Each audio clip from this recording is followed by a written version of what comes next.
ฝนฟ้าอากาศภาคอีสานประจำวันที่25ธันวาคม2568ไปรับชมรับฟังกันเลยจ้ะลักษณะอากาศทั่วไปบริเวณประเทศไทยตอนบนจะมีอุณหภูมิลดลงกับมีลมแห้งเนื่องจากความกดอากาศสูงหรือมวลอากาศเย็นกำลังค่อนข้างแรงอีกรอบหนึ่งจากประเทศจีนได้แผ่ลงมาปกคลุมประเทศจีนตอนใต้และประเทศเวียดนามตอนบนแล้วและคาดว่าสิแผ่ลงมาปกคลุมประเทศไทยตอนบนในมื้อนี้25ธันวาคม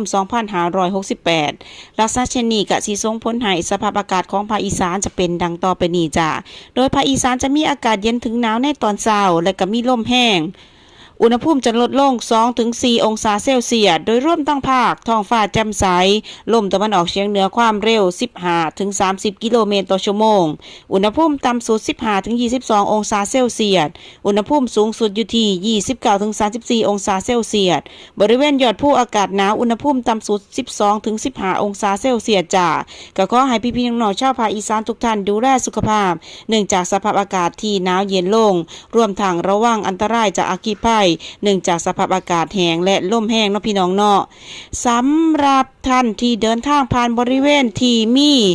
หมอกกะระมัดระวังกับน้ำแน่จ้าสำหรับคลิปนี้แอดมินขอตัวลาไปแล้วพบกันใหม่คลิปหน้าสวัสดีค่ะ